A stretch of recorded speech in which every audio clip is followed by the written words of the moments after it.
What if you could only use the enchanted items you just so happen to find in dungeons, from vendors, and as quest rewards? How good are Bethesda's enchantments? By enchanted items only, I mean enchanted items only. This means no potions, so we'll have to get creative in some places. Also, no scrolls. Technically, scrolls are just enchanted paper, but I already did a scroll-only run, so we'll leave that there. I will make 2 exceptions, however. 4, actually, but let me explain. There are some fun enchanted items you can get over the course of becoming the Archmagister of House Telvanni, but there are 2 quests I cannot complete if I restrict myself to enchanted items only. We'll be taking the Tower Birth Sign so we can use the 50-point open power once, and we'll need to use a scroll of Cure Blight Disease. Very specific exceptions, you'll understand why when the time comes. And then there's the whole Sunder and Keening thing. I've beaten Morrowind by using NPCs to attack the heart for me twice before. It's pretty tedious, so I kinda don't want to do it again. I will, however, destroy Kagranak's enchantments without Wraithguard. A little different than I've done before. And remember, no potions, so it's gonna be a little tricky. You finally arrived, but our records don't show from where. We have to be a high elf not because we care about our magical pool, but because we want to have high enough magic skills so we can advance through House Telvanni without needing to train anything but enchanting. We're Ella, the high elf, because lady high elves have a higher speed stat than the fellas. Also, I wanted to name the character Ella. It's another movie reference. Ooh, what could it be? Of course, we're keeping Fargoth's ring. Sorry, friend. Sometimes some of the crates around Balmora will contain some enchanted items in them, like a piece of gear that can summon a scamp for 60 seconds. So while we search around, let me give you a quick rundown of how enchanting in Morrowind works. Here's an unnecessary analogy. Imagine you needed a separate device for each of your apps on your phone. Each of these devices would have a certain battery life, and once it runs out, you need to recharge it. Either you plug it in and wait for a bit for it to recharge, or you swap out the battery entirely and continue using the device. Of course, the phone is more convenient since it's just one thing, but then you only have a single battery that powers all of its applications. But in the case of this analogy, you can swap the battery out or open up your phone without voiding the warranty because God forbid you want to fix your own tech. Anyway, Magicka is like a phone's battery. Great for a bunch of different spells, but not specialized. Enchanted items are specialized. As you use enchanted items, you gain a tiny amount of enchanting experience, and as you improve your enchanting level, you're able to use enchanted items more efficiently. The phone analogy sort of breaks down immediately. Actually. The point is, enchanted items are magic spells that come with their own Magicka pool built into them, and you recharge that Magicka pool with souls. The best experience comes from recharging enchanted items with filled soul gems, the batteries, if I wanted to keep this comparison on life support. You can also make enchanted items with filled soul gems, but the amount of experience you get for that is exactly the same. To get filled soul gems, we'll need to find an item with soul trap on it. Not as widely available as you might think, that'll come later. It'll be quite a vampiric adventure. So there wasn't anything of note in the Balmora crates. Just a bunch of junk we could sell to Galbadir before heading off to Caldera and paying Varric Germain a visit. I normally only buy an Amulet of Recall from him, but today we're gonna get a little more than that. A Ring of Fireball, 1 to 25 points of fire damage for 1 second within 20 feet of the target. A Ring of Aversion, 10 seconds of invisibility. A Ring of Lightning Bolt, 1 to 25 points of shock damage for 1 second on target. Veleth's Robes, restore 10 health for 1 second. And a copy of Nachunak's Fire and Faith. Since these are rather mediocre enchantments, it doesn't take much time for them to recharge naturally, so I can spam cast the spells to get some enchanting experience without having to rest for very long to refill the items. You may have also noticed a different book in my inventory. That's the Chronicles of Nachuleft, so you might assume I'm gonna go help Edwina Elbert out and get a pair of intervention amulets. We will do that, but not just yet. Instead, we're gonna go to Vivec and visit Jobasha's bookshop. He's not just the guy you bring Hulia to during the main quest, nor is he just the guy you steal the Progress of Truth from. He's also the guy who sells other books. We'll 5-finger discount a copy of Antecedents of Dwemer Law and buy a second copy of Chronicles of Nachuleft. This one will be for Edwina. Oh, I also stole some other books from Jobasha to sell to Janan Malini just for some extra cash. Stole his LimeWire platter too. Now we can illegally download all the music and viruses. What do you think it is, good boy? Hello? I trust you've received the package. Narratively spurious clone. Is this your doing? Not quite. This video is sponsored by Manscaped. They sent it. But we have alopecia. What could they offer more than just hair-related products? Hygiene products as well, my friend. But we're gamers. Hygiene is paramount. In that box, you'll find the Buff Bundle. Rather than continuing to wash with a dirty, bacteria-laden washcloth or loofah, you can use the Manscaped Body Buffer, an exfoliating silicone brush designed to help remove dead skin, unclog pores, and reduce ingrown hairs. Well, That last bit doesn't really apply to us too much, but, you know. How do I use a bar of soap with this? Body wash. The buff bundle comes with both the body buffer and 2 bottles of their refined body wash. A cruelty-free, dye-free, vegan body wash infused with aloe vera and sea salt to both clean and moisturize the skin. Comes with an authentic cologne smell as well. How can I get more? You can use the link manscaped.com/JBN for 20% off with free international shipping. Thanks, narratively spurious clone. I'm no clone. Clones don't handle the sponsorships. Another thanks to Manscaped for sponsoring this video. Go to manscaped.com and get 20% off, plus free international shipping when you use the promo code JBN at checkout.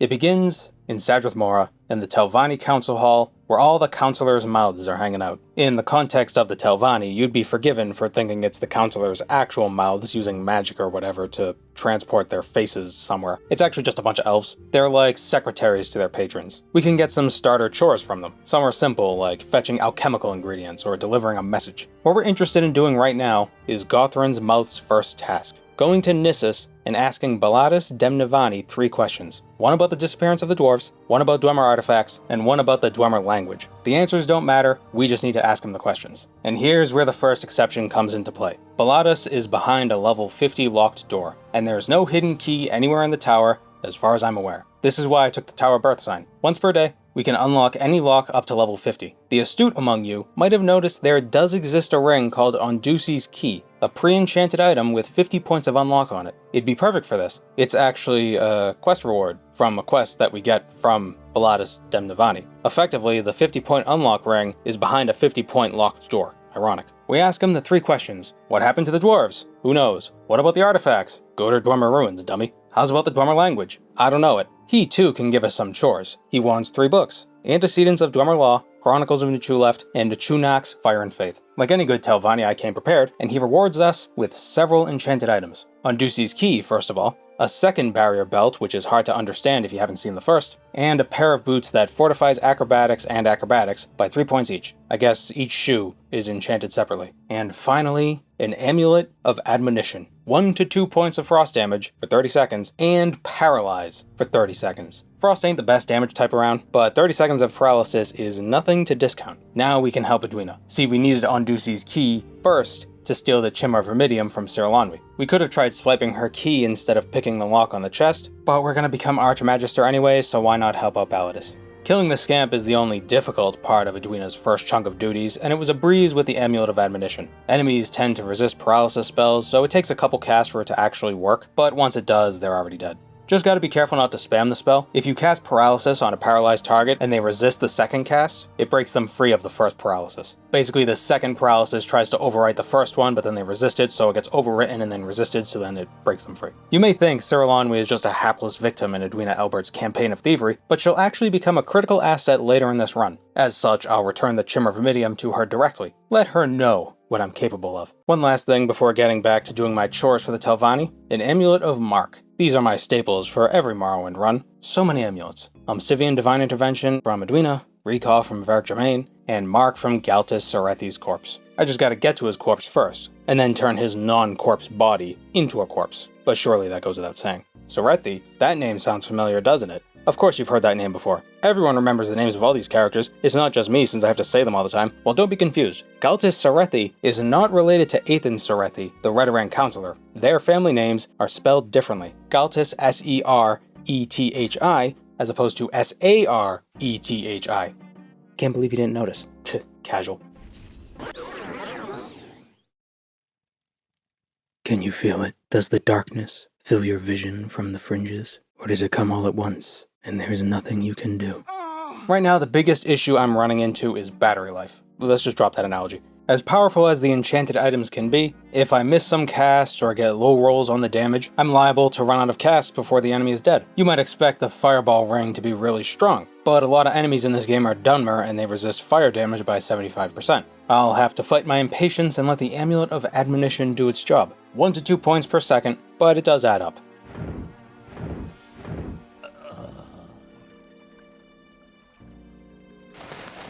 I do wish there was some way to keep enemies' health bars on screen, even if I haven't damaged them recently. It'd be awesome if hovering my crosshair over the NPC showed me their health. The original version of Morrowind didn't have enemy health bars at all. Maybe I'm just a spoiled modern gamer MLG Pro 2K24.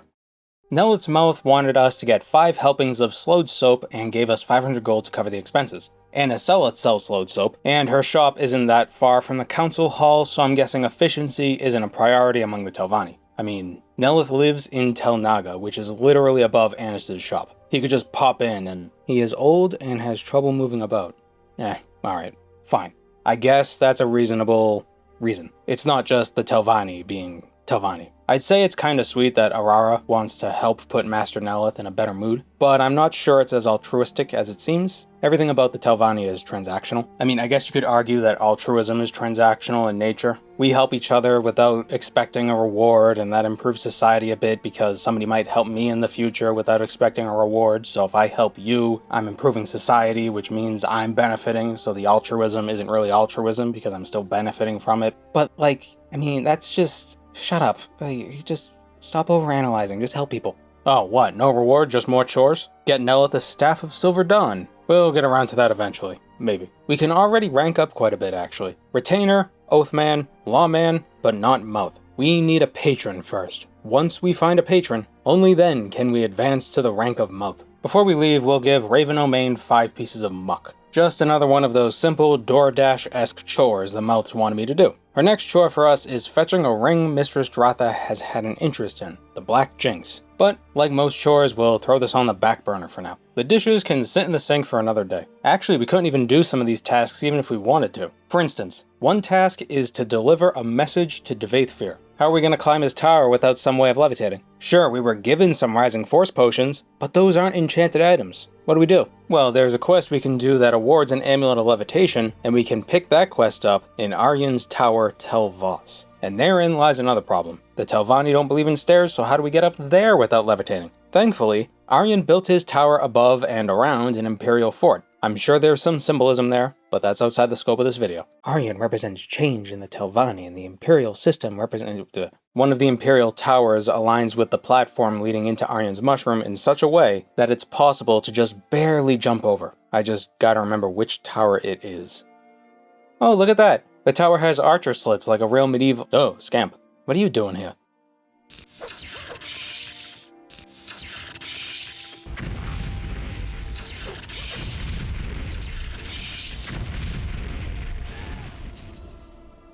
Anyway, archer slits like... Oh, Jesus! Where did...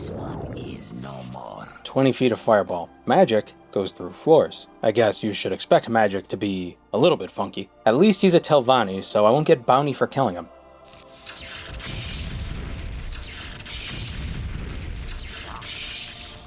Ooh, Viper Bolt ring. 1 to 4 points of poison damage on target. Weak, but it's nice to have.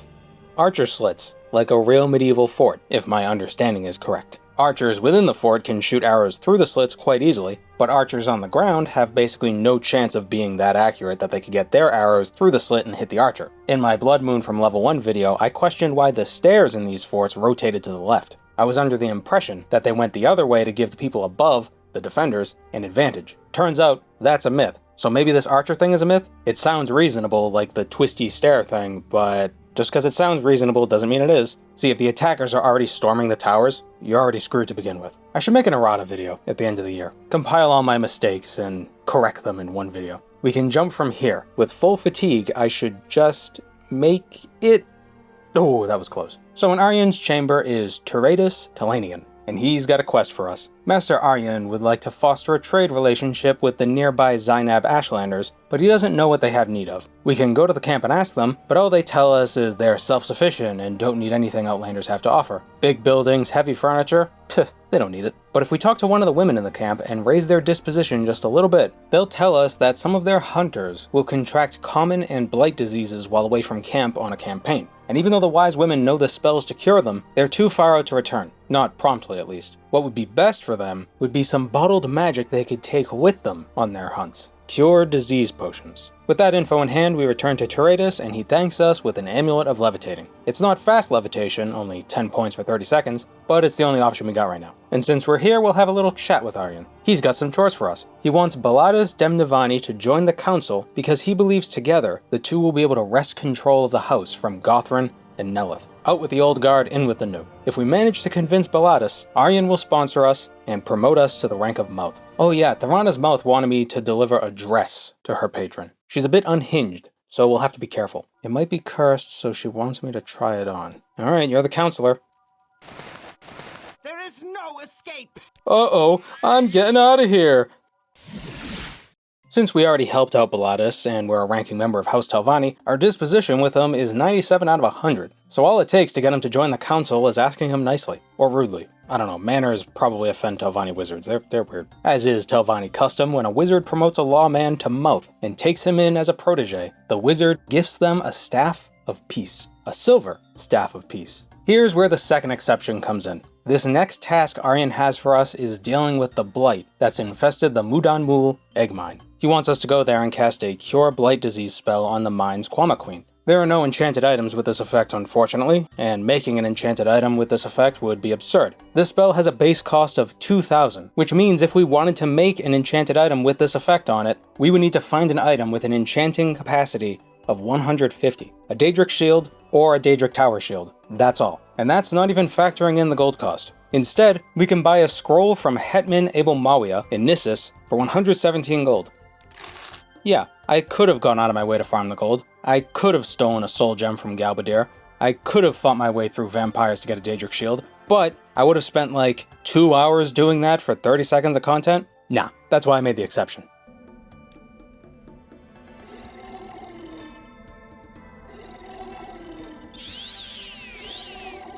Literally all that needed to be done. And what's our reward? A friggin' book. Mages and their books. Now he wants us to learn some spells. Recall, Levitate, and Fireball. We don't need to cast them, we just gotta learn them. That is, buy them from spell vendors.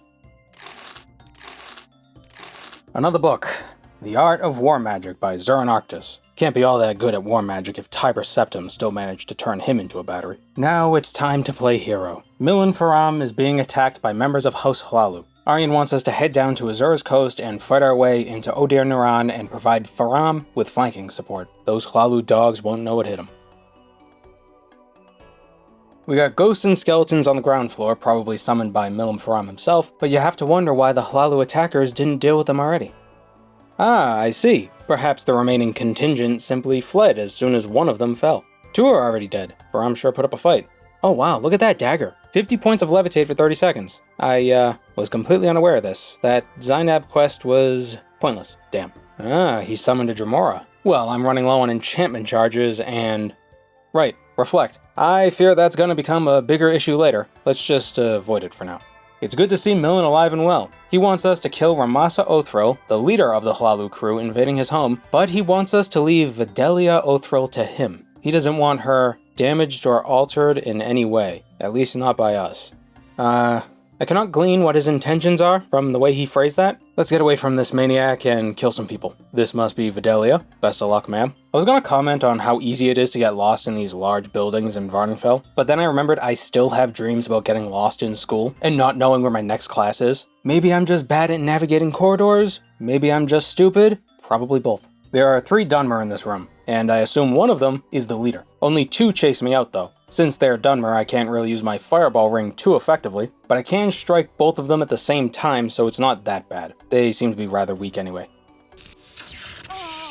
The third one is Ramasa, and she's pretty weak too. It seems alternating between Lightning Bolt and Fireball is the most optimal because you don't want to overwrite your attacks. I believe if you attack with the same spell while the enemy is still suffering damage from the first cast of the spell, when they're hit with the second, it removes the first, effectively reducing your damage output, even if it's damage over 1 second. This normally isn't a problem if you're casting spells with short durations, because the cast time usually takes a couple seconds. Enchanted items attack instantly, so you need to slow yourself down. Because we helped Milan with his little Hlalu problem, he offers to share some of his research with us. Scrolls of Summoning rely on the Law of Similarity, meaning you need part of the creature you're trying to summon for the scroll to work. For Daedra, they use Daedra skin or Daedra hearts. But he's managed to figure out a way to replace the skin with an image of a Daedra, thereby reducing the cost of the scrolls significantly. It goes without saying, but if you calibrate the spell to do...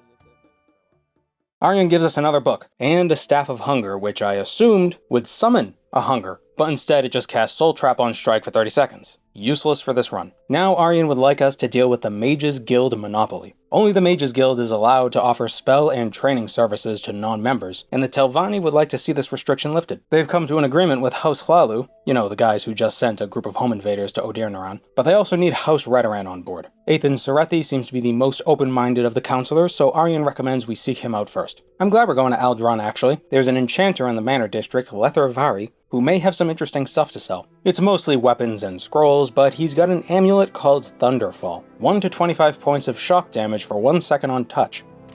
Being a touch spell makes casting it a bit more dangerous, but at least it's another avenue of damage. The next part of the Telvanni questline is going to feel similar to the Redoran Hortator parts of the main quest. Ethan Serethi doesn't trust us since we're a member of House Telvanni, but if we rescue his son from Venom Manor, it'll raise his disposition a fair bit, and he'll be willing to discuss the monopoly matter. After returning his son, he agrees that the monopoly is indeed unfair, and will support the resolution to overturn it. We'll also need the support of 3 other counselors, however. Bolvin Venom will never agree to anything, so he's not worth consulting. By appealing to House Redoran's sense of fairness, we get 3 of the counselors on our side, and return to Aryan with the good news. He's pleased, so pleased, that he gives us his Dominator, a left glove that comes with a powerful enchantment. Command Creature and Command Humanoid, 15 levels for 120 seconds. I can't be certain if I'll need a command spell at any point in this run, but if I do, I'll be more than prepared. Another Telvanni is in trouble, and it's House Redoran that's pressing the attack this time. Man, at what point do you just call this a civil war? Is Morrowind even a singular nation, or is it just a collection of city-states? Maybe it's different on the mainland. Maybe Tamriel Rebuilt can answer some of these questions.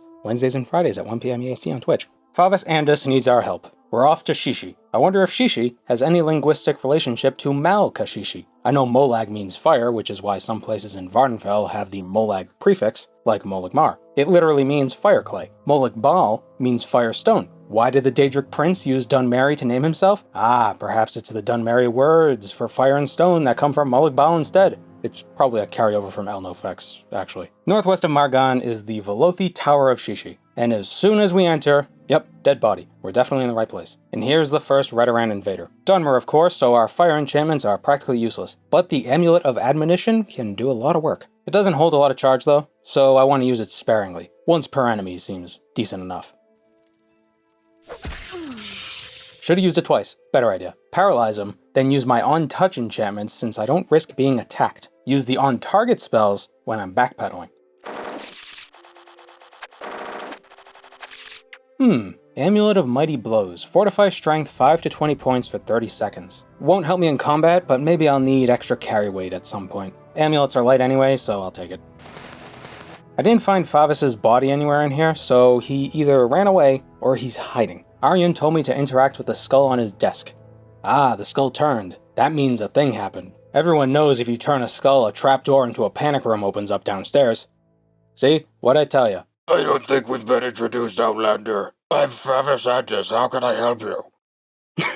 It's so stupid. Say what you will about Telvanni, but they're sure good at staying composed when the pressure's on. Oh, and he gives us books as a reward. What the hell? At least Aryan gives us a staff. We can't use it for anything though, since it's an on-strike effect, but at least it's not a book. And now we're met with a roadblock. Aryan has no new chores for us as a mouth. We must advance to a higher rank before he'll give us more to do. But we do not meet House Telvanni's skill requirements for Aryan to promote us to Spellwright. We need 50 in one of the house's favorite skills, and 15 in 2 others. We've got the 2 others covered. I took several Telvanni skills as majors and minors, specifically so I wouldn't have to worry about training them. The level 50 skill though, that's gonna have to be Enchanting. We're currently at 47, so grinding up to 50 shouldn't take too long, but remember what I said earlier? The best experience comes from recharging enchanted items. But you need filled soul gems to do that. I don't have a soul trap spell I can use, so efficient grinding isn't an option. For now. Instead, I have to spam cast all my spells over and over again to gain a minuscule amount of XP for each cast. For context, you get 5 experience baseline for recharging an item. Using an item, you get 0.1 experience, 50 times less. At least spam casting is quick. Let's check some of the other enchanters' shops while we do this. I'm not sure what triggers it, but enchanters seem to unlock new items as you progress through the game. Galbadir has some new stuff, nothing incredible, but new stuff nonetheless. Same with Tanar Lurvi and Debian Monardal. All the Mages Guild enchanters appear to have overlap. in what they sell. They probably randomly draw from the same loot table, so it makes sense. It's a sad day for me and Gay. His shop has pretty typical stuff for an enchanter, but downstairs he's got a whole slew of items locked up in his furniture, and I can't open them with Undusi's key. I can open them with me and Gay's key, so he has to die.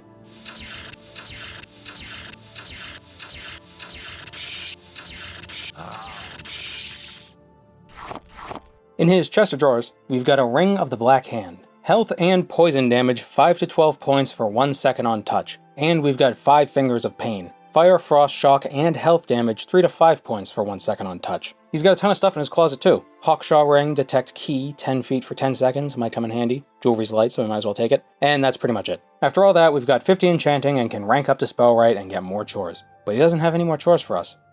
Damn it. We need to be a wizard. Level 60 enchanting. Going from 47 to 50 by just using enchanted items was tedious. Going from 50 to 60, I really don't want to do that. While I figure out how to deal with this bombshell of a disappointment, we can get a new task from one of the mouths in Sadrith Mora. As loath as I am to aid the slavers as a member of House Telvanni, I need to put my humanity aside and do what will consolidate more power for myself. And the rewards we get from this quest are absurdly powerful. So powerful that I think these will be a couple of the items that will carry us until the end of the run. Mistress Thorana wants a slave rebellion crushed before it spreads to our other holdings. The slaves in the Ababal egg mine have had enough.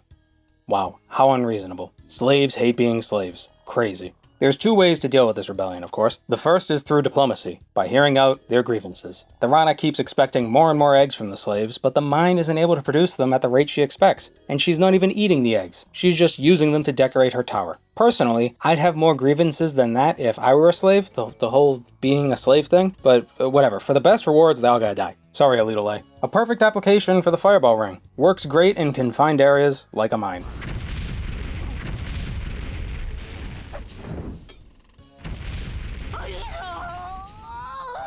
We get 2 rings as a reward, the Ring of Firestorm and the Ring of Toxic Cloud. The former deals 1 to 50 points of fire damage for 10 seconds within 20 feet on touch. The latter deals 2 to 60 points of poison damage for 10 seconds within 20 feet on touch. The damage range is wide, but the average damage is about 250 and 300 over 10 seconds, respectively. Pretty good.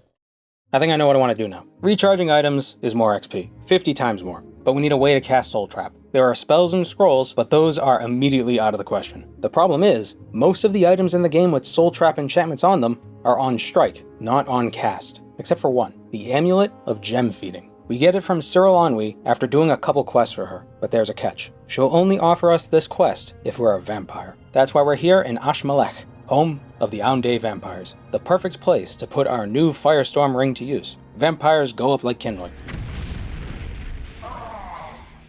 Interacting with vampires, either being attacked by them or looting their corpses, has a chance to infect you with porphyric hemophilia, and after 3 days, you'll become a vampire with all the skill and attribute boosts and social drawbacks that comes with it. We're going to need 3 helpings of vampire dust for Cyril Ennui, so we might as well clear out the entire colony. There might be some interesting enchanted gear here as well, like this Flame Eater robe. Resist fire 20 to 40% and 20 to 30 points of spell absorption for 10 seconds. How thematic for vampires. Most of the vampires themselves just carry enchanted daggers with on-strike effects, so they're not notable. The leader of this clan, Daune Naunde, has an ebony short sword, so we could sell that.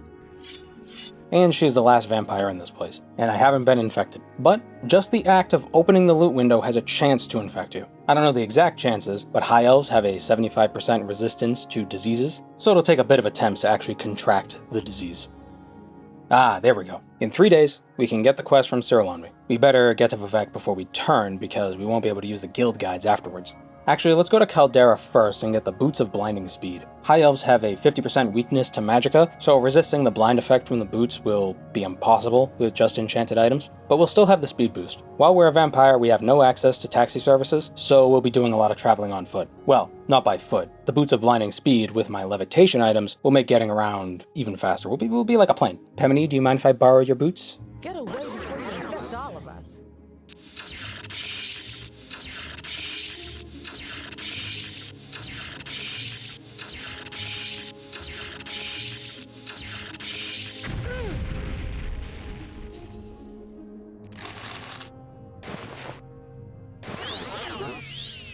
I can't see, but I'm fast. After 3 days of napping in the Vivec Mages Guild, we've become a vampire. Oh no, how could this have happened? There must have been something in Pemini's shoes. So, Saralanwi, thanks for letting me use your bed. You need me to kill someone for you. Sounds easy enough. Shashev in the Aldskar Inn in Aldrun. Kill him and return with his key. You got it. Since we can't use the guild guide, the fastest way to get to Aldrun is actually to recall back to Aryan, then cast Almcivi Intervention. Getting back to Vivek might take some doing, but we'll cross that bridge when we get to it. Killing civilians is easy when you're a vampire. Half of them just attack you for talking to them, and Shashev is no different. There's a lot of bystanders here, so we can't really use our Telvanni rings for this, but Shashev's pretty weak, so a stun and some shock is all it takes. Oh, this is a good ring. Paralyze for 15 seconds and poison 5 to 10 points for 15 seconds. On target. Didn't even know he'd have anything good on him. I just wanted Saralanwi's Soul Trap Amulet. Pretty cool. To get back to Vivek quickly, recall to Aryan, Divine Intervention to Sadrith Mora, Almcivi to Mulugmar, Levitate with the Boots of Blinding Speed a bit southwest, and Divine Intervention to Ebonheart, and finally Almcivi to Vivek.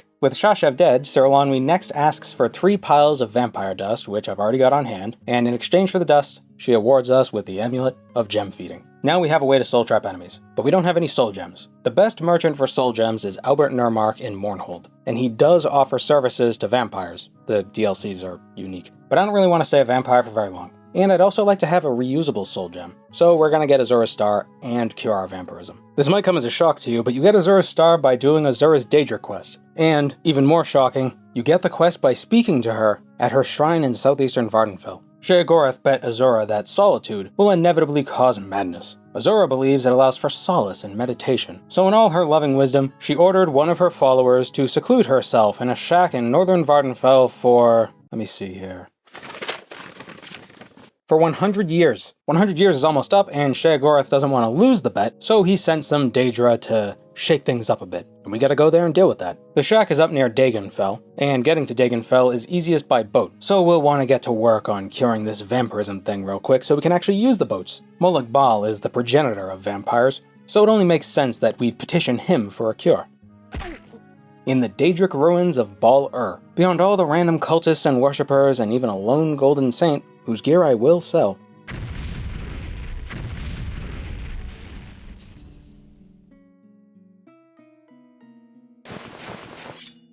Is a shrine to the original RuneScape Greater Demon model. You see it? Second recording session. Let's hope this sounds similar enough. He offers to cure us of vampirism if we travel to Dubdilla and kill his daughter Molag Grunda along with her Atranak consort Nomeg Gwai. Nomeg Gwai. Easy enough. Dubdilla is pretty close to Tel Voss, and getting there is pretty easy. Almcivi from Bal-Ur to Mulugmar, then Divine to Sadrith Mora, and levitate north with the Boots of Blinding Speed on. This place is full of Daedra, so we'll need to be careful with how fast we cast spells. Just about every Daedra has a constant reflect effect on them, and all of my attacks are reflectable. And I have no immunities. In fact, I have several weaknesses, making reflect all the more deadly. Scamps aren't a problem though. They don't have reflect.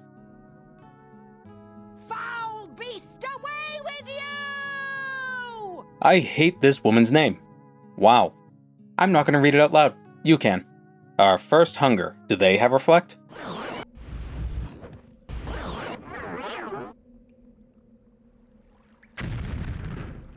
Alright.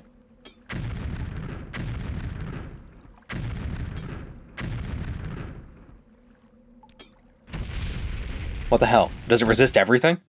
Yep, they have 100% resistance to fire, frost, shock, poison, and normal weapons. So, what, magic damage only? A sword in the face? I guess the idea is that they're hungry for magicka, so they eat it. Except magic-based magicka. They don't eat that. Whatever, he'll be stuck there for a bit. I'm leaving. Yeah, no, I'm not dealing with you. And here they are, the star-crossed lovers, Grunda and the Atranak. Jesus, why is he so fast? Okay, paralyzed. Firestorm would obviously be the best. Yep, now to deal with Grunda. She's a winged Twilight, so she comes with a bunch of resistances and 20% reflect. What a surprise. I'ma say it, High Elves are probably the worst magicka users. The extra magicka is a noob trap. Nords and Dark Elves, best mages. Nords have frost immunity and 50% shock resistance. Dark Elves have 75% fire resistance. If poison were a better damage type, Argonians would be amazing mages.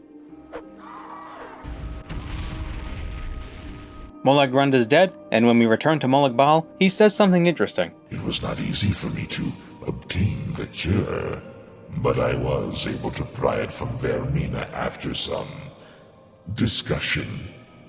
Why does Vermina hold the cure to vampirism? Shouldn't Molag Bal just be able to, like, unvampire me? Maybe Morrowind's vampires aren't Molag Balian.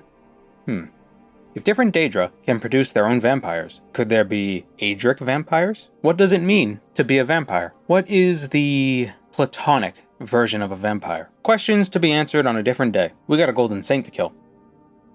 The shack's still a bit out of the way from Dagonfell. Go Gadget, boots have become a blind airplane.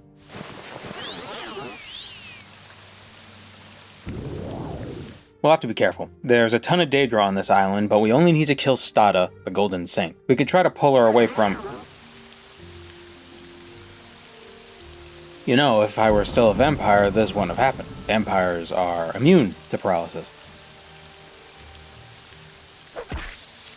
Okay, so this time the paralysis stuck, but the frost damage reflected back onto me. That's fine though, it's a slow burn. Just gotta hope she doesn't reflect my Telvanni rings.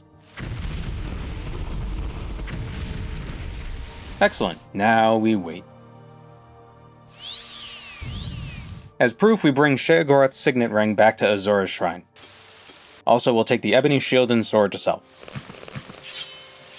Azura lets us keep the ring, although it's not that great, fortify personality and drain willpower by 10 points each. Her star, however, is the real prize. A reusable soul gem that has no upper capacity. It can hold the soul of any creature, including gods. We can soul trap enemies, and with the star key bound, we don't even need to enter the pause screen to use the soul to recharge an item. The drawback is that you can't recharge stuff in combat, so if you're fighting multiple enemies, you can only trap one of them. We need other soul gems to trap everyone we're fighting. I'll admit, I thought running around in Telvoss's basement soul trapping rats and scamps would be the simplest way to get to 60 enchanting. Rats die easily, and the size of the soul doesn't affect how much XP you get, but it was still really slow. So instead I did what I should have done in the first place. I went to Mournhold, bought a bunch of soul gems from Albert Nurmark, selling him a bunch of the glass and ebony equipment I had collected, and went into the sewers. I could have skipped the whole Azura star thing, but we'll still use the star for something kinda ironic later. So the goblins aren't weaklings, they can one-shot me, but they have a wide aggro range and come in large packs, at least in the part of the sewers that's right under the god's reach. Trap them, kill them, use the gems, run to the next room, and rest for 3 days. All the goblins respawn, repeat until satisfied. And the loot on them is actually pretty damn valuable if you're struggling for gold. Those maces sell for 3k each, and there's a vendor in Mournhold with 10,000 gold, so you don't have to travel far to sell all this junk. As soon as I got 60 enchanting, I returned to Arion to receive my next promotion. But there's one more qualification we must meet before he makes us a Telvanni wizard. We need a stronghold, and Lunella Hlaren is the woman who handles that kind of stuff. She's in the Telvanni Council Hall's Hermitage, whatever that means. She's a wizard in a basement wizard, the polar opposite of sky wizards like Devaithfir, Arion, or Tariel. Ground wizards aren't obvious because everyone looks the same when they're crushed into a powder. To build a stronghold, Lunella wants us to get a construction contract from Duke Vadum Dren. Not even the Telvanni can avoid bureaucracy. She also wants 2 strong souls. The best souls to use are Storm Atranax, but Winged Twilights and Golden Saints will work too. If we were a higher level, around 14 or so, Golden Saints would sometimes spawn in place of other Daedra. The Indalin Ancestral Tomb outside of Caldera is full of Daedra, and the Daedra at the end can spawn as a Golden Saint if you're a high enough level. We're only level 5 right now, so it's just a scamp. But I think I know where I could find the Daedra that I need. Before going soul catching, we'll get the contract from Vadum Dren and Ebonheart real quick. The name should sound familiar. He's the brother of Orvis Dren, Hlaalu Counselor, ally to Dagoth, and leader of the Kimona Tong. And Vadum Dren's daughter is Elmeni Dren, leader of the Twin Lamps, a group dedicated to freeing the slaves. Bit of tension between the 3. Before he hands over the construction contract, Vadum Dren's one requirement is that we vow to protect the people of Morrowind. I'm sure the Telvanni aren't above lying, so we'll just tell him what he wants to hear. There's a guaranteed Winged Twilight spawn in Mel Kashishi, a Daedric ruins east of Nissus. I mentioned it earlier. This is also where you find both the Daedric Longbow and the Fallen Serrano Purpleon Index. The Winged Twilight is pretty easy to kill, but the hunger with her is nigh indestructible, so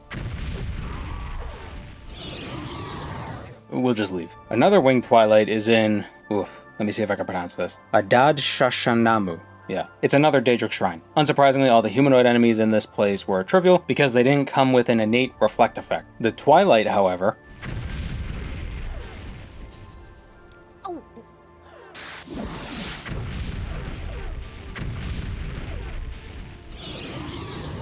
Excellent. Back to Lunella, my favorite of the two Alola box art legendaries. We wait a few days, the Stronghold's first phase is completed, and Lunella wants us to check in on the site's foreman to see how it's all progressing. Our Stronghold is being built on the alleged site of Uvirith's grave. You heard that right. The Uvirith. Who is the Uvirith? I have no idea. It's southwest of Telfir. I understand why the Telvanni don't have guide services between their towers. Why bother helping each other out, right? But damn if it wouldn't be convenient. It's not much yet, but it's getting there. And Gashnak, the foreman, says everything's coming along fine. That's the only reason why we had to come here. Life before telephones must have been such a pain in the ass. The next phase of the Stronghold requires 5,000 drakes and some schematics from Mizanshend, the Dwemer ruins northwest of Uvirith's grave. But because we've already got our Stronghold up and running, Aryan will promote us to the rank of Wizard, meaning we're now eligible to recruit a mouth of our very own. And wouldn't you know it, there's a member of House Telvanni in Balmora who may sound familiar if you've spent any time chatting with Caius Cosades. Ed, Fast Eddie, the man. And he's our man for the job. By presenting him with the Silver Staff of Peace, which I totally didn't accidentally sell to Galbadir and had to search around the entire game trying to figure out who I sold it to and then buy it back, he ascends to the rank of Mouth and will claim a space in the Telvanni Council Hall where he'll await chores for us to give him. But we gotta let Aryan know we have a mouth using our mouth, using our actual mouth, not Fast Eddie. For recruiting a mouth, he gives us his right glove, Aryan's Helper. It's an enchanted glove, obviously I wouldn't be talking about it if it wasn't an enchanted item that we could use during this run, that summons a Flame Atronach for 120 seconds, a Frost Atronach for 90 seconds, and a Storm Atronach for 60 seconds. Sounds super powerful, right? Sounds amazing. It's actually more underwhelming than you might expect. You'll see. If we check in on Eddie, we learn that he has a lead on a rather powerful ring, the Ring of Equity. It's hidden somewhere in Nellet's tower, but Eddie knows where to find it. He just needs the key. Fortunately, several Telvanni in Nellet's employ carry exact copies of the key.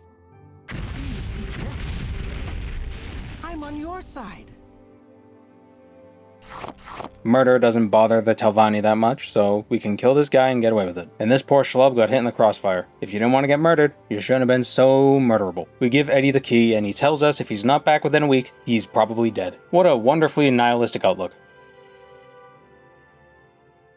Excellent work, Eddie. I'll put this ring to good use. For 30 seconds, we'll have 70% reflect and 100 points of spell absorption. I believe the vanilla version of this ring has the effects flipped, so the reflect effect is always ignored. The spell gets absorbed before it gets reflected. But one of the mods in the I Heart Vanilla mod collection fixes it. I think it's one of the unofficial patches. I don't know. Either way, this is amazing. We mostly wanted it for the absorption effect, not the reflect effect. Anyway, the reflect effect is just gravy. Now Aryan wants us to assassinate someone. I guess he's not interested in working with the Morag tongue. Maybe it's cheaper just to get me to do it. Although I was under the impression that the houses had to use the Morag tongue to try to, I don't know, keep their espionage and subterfuge and crimes, quote-unquote crimes, more orderly. But maybe they don't. Maybe they could do whatever they want. Morrowind is a hellscape. Off the banks of the River Odai, south of Balmora, is Rethen Manor, a newly built Hlalu stronghold. Aryan would like the living Ranasa Rethen to stop doing that thing that she's so good at doing. You know, living. Ranasa, allegedly, built this stronghold without the permission of Duke Vadum Drent. I mean, whatever, I'm a Telvanni wizard. Shoot first, ask why you're bothering me later. Let's say we give Aryan's helper a test run. Obliterate this Hlalu mongrel with the fury of the elemental Daedra. Where are... Oh my god, these Three Stooges ass motherfuckers. Ooh, look at this ring. 2 to 40 points of shock damage for 10 seconds in 20 feet. It's like my Firestorm ring, but with shock. A whole new way to reflect kill myself. Awesome. Another stronghold popped up. This one built by a Redoran noble, Bandon and Darius. And Aryan would like us to bring him to an early retirement. Aryan is different from the other Telvanni wizards, but he's not that different. House Redoran doesn't have a ton of holdings in Vardenfell, so it's not surprising that the manor is in between Aldrun and Margon. And as soon as we arrive, our target is already ready and raring to fight. He just has a little trouble with doors.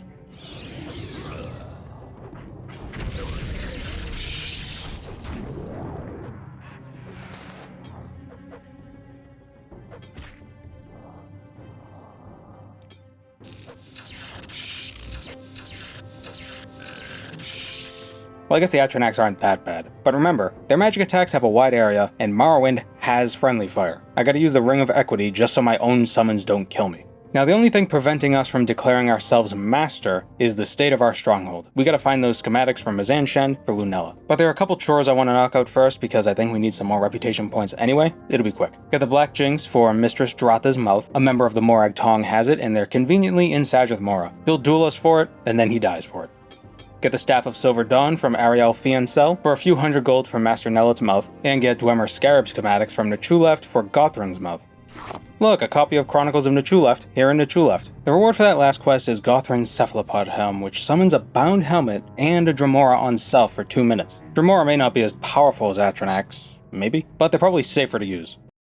And here we are in Mizanshine. What arcane secrets do you contain, I wonder? What mysteries hide behind these ancient walls? What is there to discover?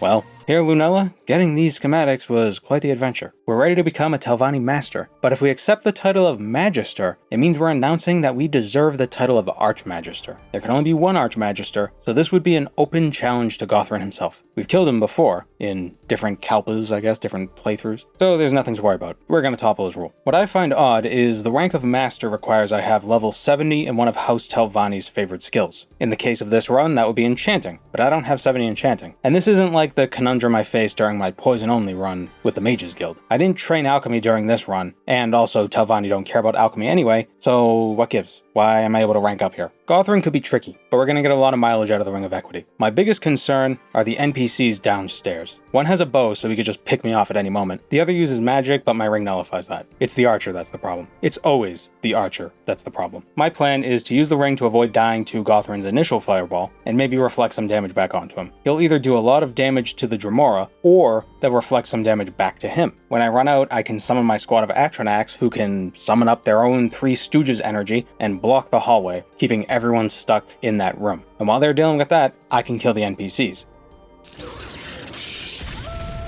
Archers. Alright, let's try that again. Attack, absorb the fireball, summon the Atronachs, why I oughta, dodge the arrows, blast them with poison.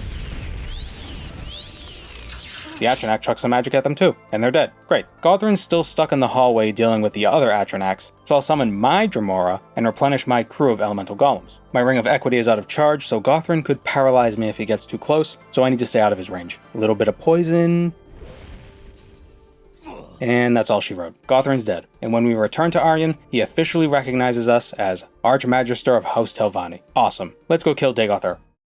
I killed Dagoth Endis and lost the footage. Well, I didn't lose the footage, I actually just forgot to press the record button. And if I revert to an old save, I'd have to redo like 2 hours worth of stuff. So, yeah, save often. Don't just quick save. Do hard saves. It wasn't all that interesting anyway. And the Amulet of Heart Rhyme that Endis drops is useless. We can get Keening without killing Dagoth Odros, but his amulet might be useful. Probably won't be, but I'm not sure what it is. I'll keep it anyway. Amulets are light.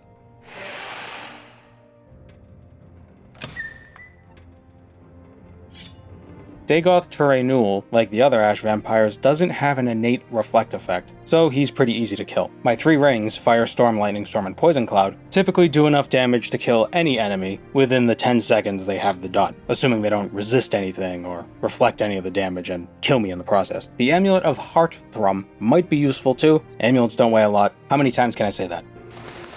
Veminal has more enemies than any of the other vampire citadels, but they're still pretty easy. They don't have reflect. The biggest nuisance are the squid faces. Their poison leaves me with a nasty dot that I can just barely heal. But the Ring of Equity nullifies the attack completely. As for Dagoth Vemin,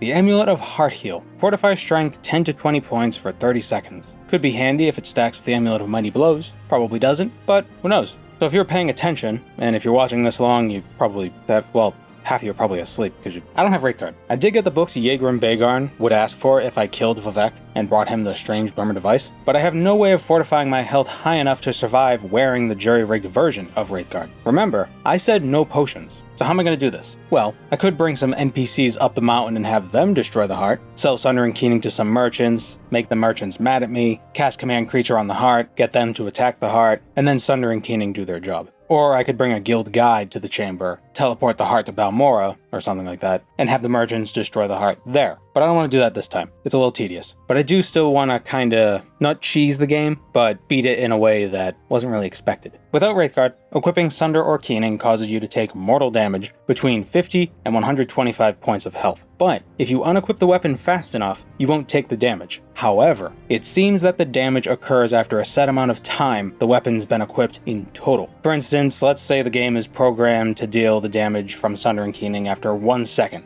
You might think you can equip Sunder for 0.9 seconds, unequip it, then re-equip it for another 0.9 seconds. But the second time you equip it, you'll take the damage after 0.1 seconds. I don't know the exact numbers, but from my limited amount of testing, this seems to be the basic idea. So we need to be clever about this. First, we just run through Dagoth's Citadel, kill Dagoth Gilvoth and take the Blood Ring, this is important, and meet Dagoth in the Heart's Antechamber. Dagoth welcomes you, Nerevar, my old friend. But to this place where destiny is made, why have you come unprepared?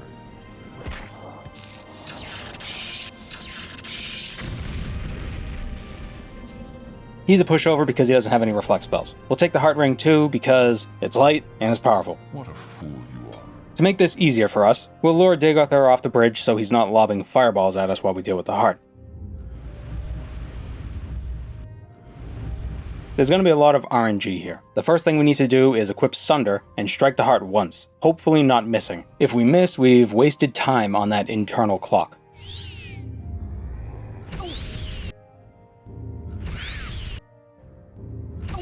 See how it killed us almost immediately after equipping it? I only have 50 health, so I can't even get lucky and avoid death with a low roll. The minimum damage Sunder and Keening do is 50. With this information, I reloaded a save I made before entering the Heart Chamber, lured Dagoth off the bridge again, and prepared myself for this. First, we have to save between each strike. A single miss is wasted time, and wasted time is death. I can get a single Sunder strike and 2 or 3 Keening stabs before the mortal wounds kill me. And now I'm dying instantly. 2 more strikes is all it'll take, so what do? Well, remember the Blood Ring. Fortifies our health 10 to 20 points. If the mortal wound low rolls, we'll have another cycle to get the last few hits in on the heart. We just gotta keep trying until we get lucky. And no, the Ring of Equity doesn't work.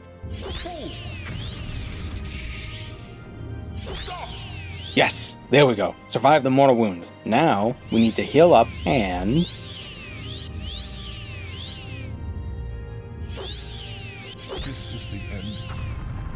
Bitter end. Who needs Wraithguard? Oh, and I'm aware Keening fortifies your health by 30 points, but if you take 50 points of damage, then you'll only have 30 health points left, and then when you unequip Keening, you lose the 30 points, and you die.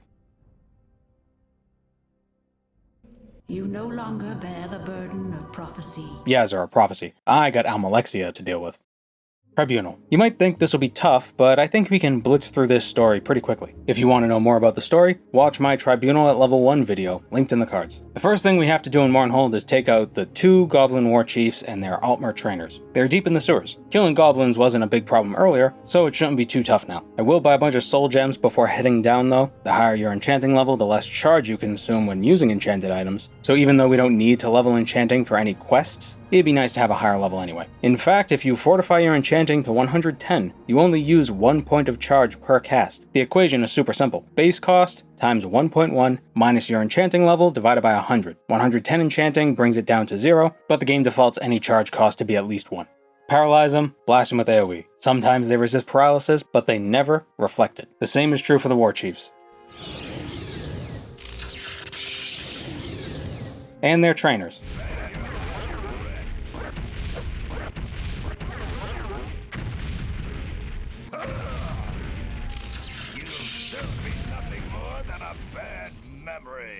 Next, we need to escort a priest to the Shrine of the Dead under the city. Something I learned recently is, if he dies, you don't fail the main quest. You just forfeit any reward from this specific quest, so we don't have to keep the priest alive. In fact, if he just so happens to die immediately, as soon as we enter the sewers, we could just return to Gavish Drin and tell him the bad news. He'll be upset, of course, but Fedris Hlur will still give us our next marching orders.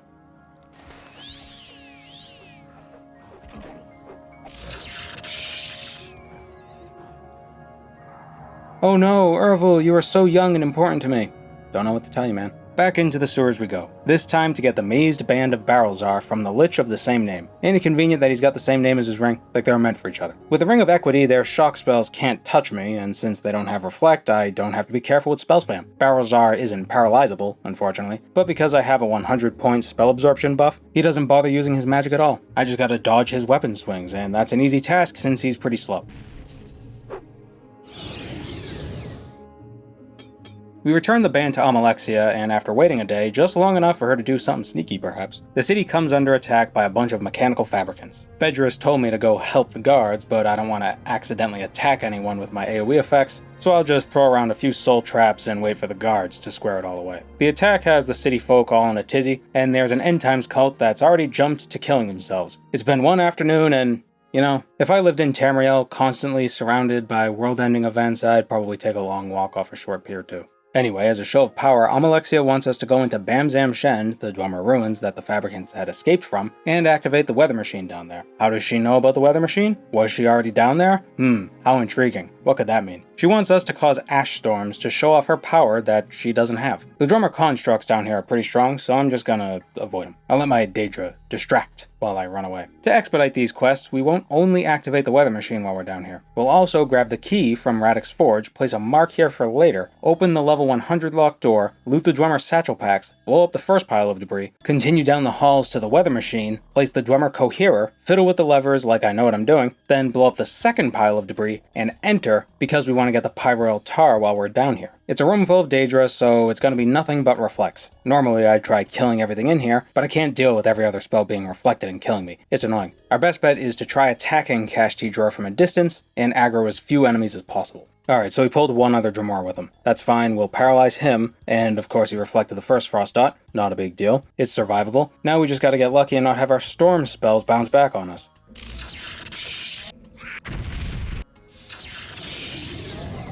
Finally, we got the tar, and the ash storms are raging on the surface. There's one more thing we gotta do before we reforge True Flame, and that's killing Amalexia's rogue hand. Not a rogue hand, like Dr. Strangelove. Amalexia's hands are just elves. Telvanni have mouths, Amalexia has hands. Sothasil probably had feet. I have no evidence to support that, it just seems reasonable, you know? I was worried about his armor reflecting my spells back at me, so I was trying to use my Dremora and Atranax to fight him, but companion combat in Morrowind is awful. They can't keep up with the enemy if I'm trying to run away from the enemy. Turning invisible could help, but sometimes NPCs bug out and just run off into the sunset rather than fight your summons. Lightning Storm and Poison Cloud ended up being what finished him off. I'm going to take some of his armor. The helm for a bit of reflect, and the right shoulder for paralysis resistance. I won't need the strength from the gloves. They're pretty heavy anyway. And we'll take the extra 20% paralysis resistance from Amalexia as a reward for killing her hand. Time to reforge True Flame. To get the 2 missing pieces of True Flame, we need to donate 2 artifacts to the museum and defeat Karod in battle. But before we could fight Karod, we need to deal with an assassination plot targeting Queen Baron Zaya to prove ourselves to King Helseth or something.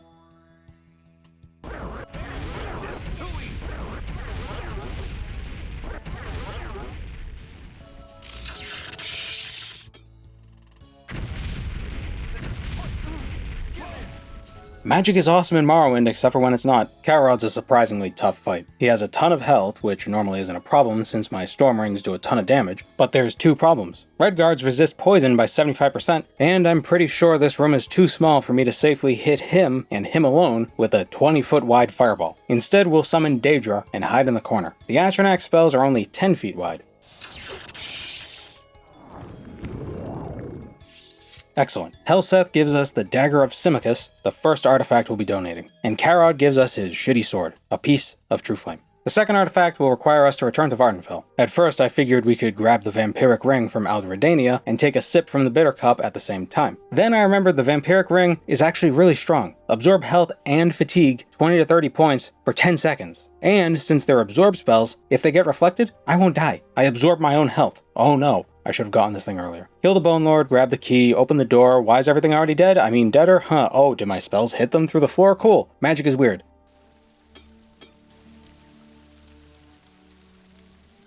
Oh, it dropped my willpower by 20 points. I guess if you have 2 stats that are both your lowest, it just picks the topmost one. This is probably a bad idea, but whatever. I already committed. Pretty sure intelligence has no effect on item charge, and willpower affects magic resistance. I probably just screwed myself. The second artifact we'll be donating is the Fang of Hanek Tnamet. It's in Mamea, a dungeon that's apparently covered in bone dust, not sand, and is full of House Dagoth enemies. Honestly, it's mostly dreamers and ash slaves, so it's beyond trivial. Even the boss at the end of this place is just a lady with a staff. A walking stick. I'm pretty sure I just killed an old lady who walks with a cane. The dagger's right here in the coffin.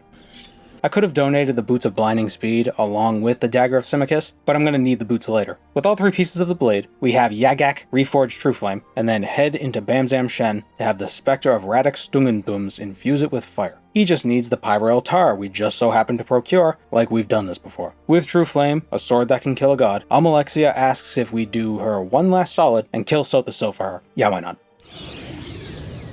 Now, the astute among you may have realized something. There are a couple puzzles, you could say, that have some pretty strict stat requirements. The first is the speed room, but we got the Boots of Blinding Speed for that.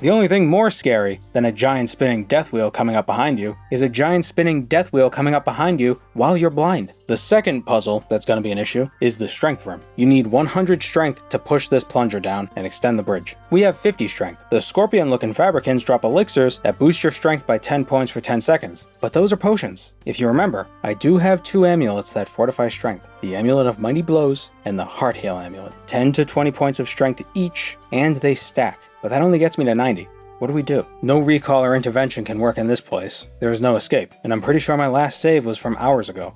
Well, we only need 10 points of strength. Acrobatics is one of my major skills, so...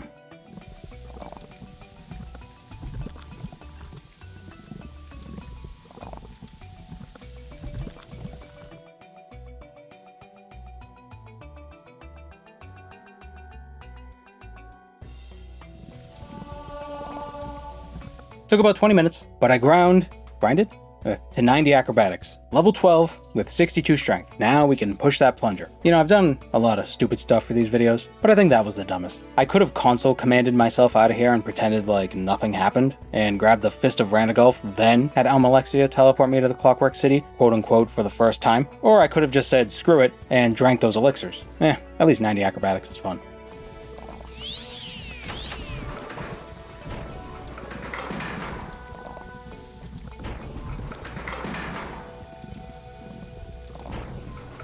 With the Ring of Equity, the Imperfect fight was actually pretty easy. Believe it or not, after a while, it does run out of magicka and just chases you around the room using melee attacks. Once you're at that phase of the fight, all you have to do is drop a few dots on him and wait.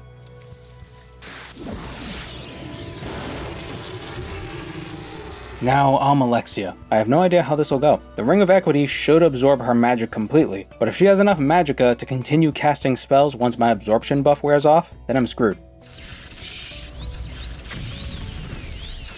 Oh my god, she can run out of magicka. Now this is just a battle of attrition. She's got 3000 health, can one-shot me with Hope's Fire, is immune to fire and poison, and has a 50% resistance to frost, shock, and magic, but I think I could still pull this off. Strafing works against her. She stays in place, letting my Jamora attack her without all of us sprinting around the room like idiots. It's risky though. One wrong step and I'm dead.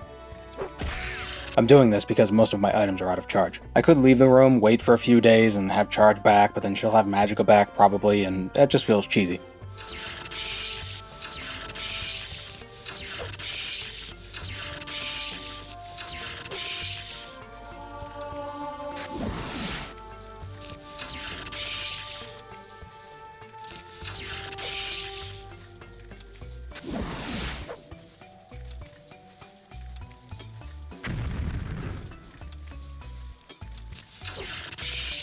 Lady, you have no health. Just die already.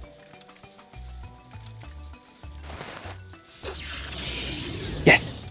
And I got her soul in Azura's Star. That's where she's gonna stay. Beautiful irony that. I know Azura is the anticipation of Sothasil, but I feel like Azura and Almalexia share a similar sphere. They both demand undying loyalty, and if you cross them, you're screwed. Now, do we continue to Solstheim? This video is already pretty damn long. Yeah, alright. Want more detail, watch my Bloodmoon at level 1 video in the cards, yada yada yada. We get to Solstheim, deal with the priest who's stealing the booze, and get to work dealing with the soldiers smuggling weapons out of the fort. Since we've got an invisibility enchantment, if we take Lucianus with us, we can actually have him wait outside the cave, and then invisibly run through the caves to meet the leader at the end. Because Lucianus is with us, we can negotiate with the smuggler's leader and tell him to get out of here and leave the weapons, ya mook. But when we get back to the fort, it's all derelict because a bunch of werewolves attack the place, and kidnap the captain. If I had a nickel. Gaia gives us a skull to bring to the skull in the north in hopes that they might know what the hell happened. They have no idea, but the Imperial presence on Solstheim has disturbed the oneness of the land, so we need to perform the Ritual of the Gifts to restore the power of the skull. Simple. The ritual involves going to each of the 6 standing stones on the island and doing a quest, so let's zoom through them. Ritual of the Beast is first. We need to rescue the good beast from a bunch of Reeklings. Using AoE would be dumb here because the bear is part of the area, but these Reeklings are a low enough level to be affected by Aryun's Dominator. I can pull some onto my side to help me fight. With the Vampiric Ring as a single target attack and the bear throwing hands, this ritual was simple.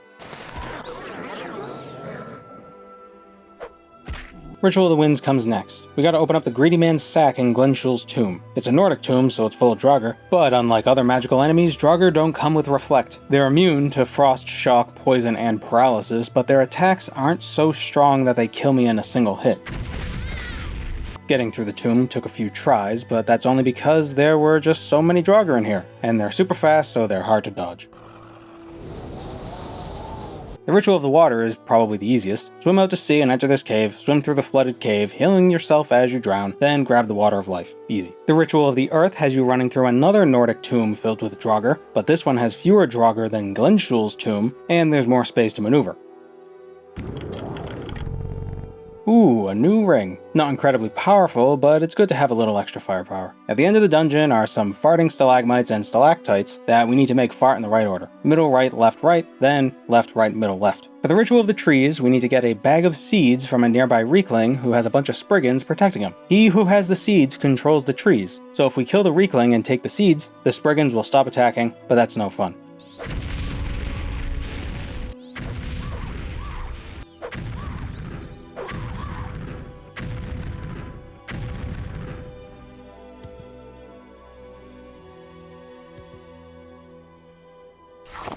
Plant the tree, ritual complete. Finally, the Ritual of the Sun. More Draugr ahead, but this time, I'm going to use my Ring of Aversion and avoid all of them. All we gotta do is go to the end of the dungeon, kill the Growl, and then use its eye to melt the ice wall behind the Growl, so why bother with a Draugr? The Growl is weak to fire, of course, but the tough thing about fighting Growl is that their animations are all funky. Get too close, and you'll die before they even swing. Best to keep away.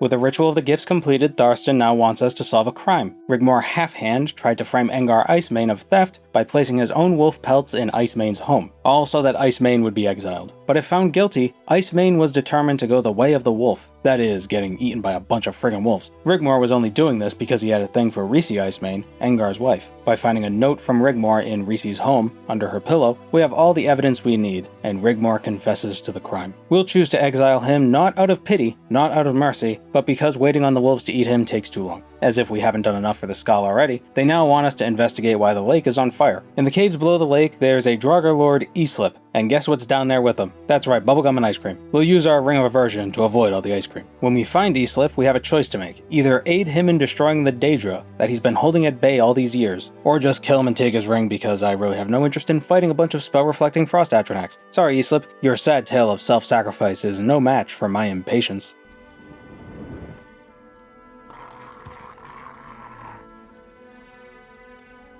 Returning to the village, we find it under attack by a bunch of werewolves. Fighting them isn't easy, since I don't want to hit any of the Skull warriors in the crossfire, but once all the good boys are dead, re-entering the Great Hall reveals 2 more werewolves who are actually Argonian acrobats. Before they turn into werewolves, they're Argonians of the acrobat class. No idea why, that's just how it's programmed. Werewolves resist frost, but I don't have any frost enchants, so who cares? Fire, shock, and poison. Woo! Those extra acrobatics levels I grinded out are really helping here. Of course, we've been infected with Sani's lupinus, and if we don't get cured within 3 days, we'll turn into a werewolf. If I can't drink potions of cure disease, whatever will I do? Do I have to go on a hunt for an amulet with cure disease on it? Maybe a ring? Nope. Mark the village Divine Intervention back to Fort Frostmoth, pay 25 gold for an Imperial blessing that cures disease, recall back to the village, easy peasy. Now cured, Korst is willing to bestow upon us the honor of helping his village. Once again. To get the blessing of the Allmaker, we must perform the Ristag, and the first step is procuring the Totem of Claw and Fang. In the Tombs of Skalara, a Nordic tomb, there's a bunch of werewolves, right, and at the end of the tomb is a chest containing the totem. We can either run through with a dozen werewolves tailing us, we can fight our way through, or we can turn invisible and walk through. That third option probably would have been fastest, but I thought it'd be more fun to kill everything.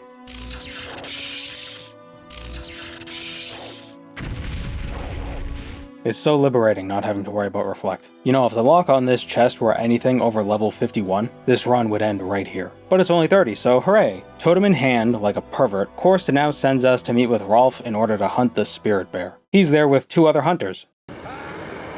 One other... It's just me and Rolf. So the spirit bear is dead, and I've got its heart. Finally, to figure out if the Bloodmoon prophecy is truly upon us, we must investigate the cause of all the dead Horkers. Is it divine? Or is it just a bunch of Reeklings being scoundrels? This is probably the hardest quest in the game. You need to kill all the Grawl in these caves without Krish dying, and you can't tell him to stand around and wait, so either the Grawl will kill him, or your fireball spells will. There is something you could do to make it a bit easier though. First of all, Krish is slow. He got tiny legs, so if you get ahead of him, you can unload a decent bit of damage on the Grawl before he shows up. Then if you wait several hours between each kill, he'll actually regenerate some health, tipping each fight a bit more in your favor. Just make sure if you run ahead, you don't drop down to a lower level in the cave, because Krish will path through another Grawl and then die.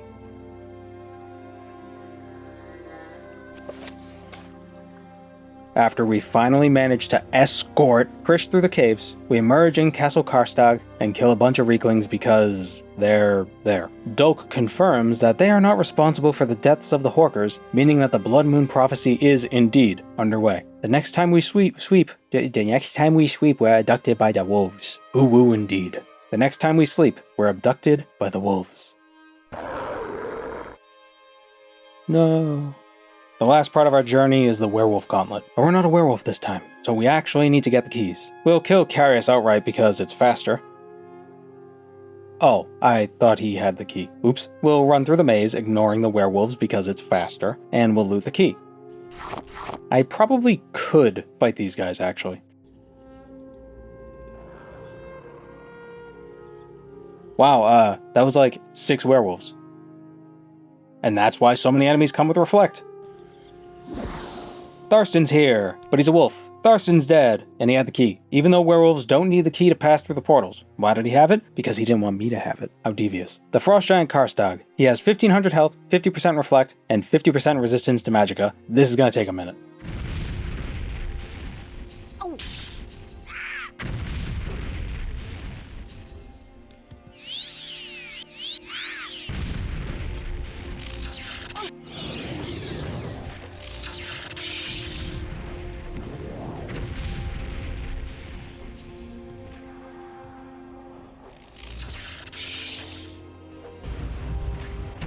Oh my god, Atronachs are a joke. Finally. Imagine if Almalexia had Reflect. What aspect will we end this run with? Well, they all have 50% Reflect, but both aspects of Speed and Guile restore 4 health per second, and Guile comes with 75 points of fire resistance. The aspect of Strength has a Fortify attack effect, but 1 hit would kill me anyway, so I'll be staying out of its range regardless. It's also a lot slower than the other aspects. As much as I hate constantly saving in the middle of fights, if I don't do this here, then I'll just be throwing myself at RNG all day. Basically, I would have to cross my fingers and hope I win several coin flips in a row. I guess if I had a ton of low damage spells, I could slowly whittle down its health while healing the tiny bits of reflected damage I take in return. I saw a comment at one point asking why so many of my runs are melee focused. Even the vampire run was a me strong, me smash build. Well, this is why. Maybe I should have gotten a hold of a dispel ring or something. Remove the reflected dots before they can kill me. And I suppose Bethesda didn't balance the game with this kind of a run in mind. I'll try to keep that in mind for next time.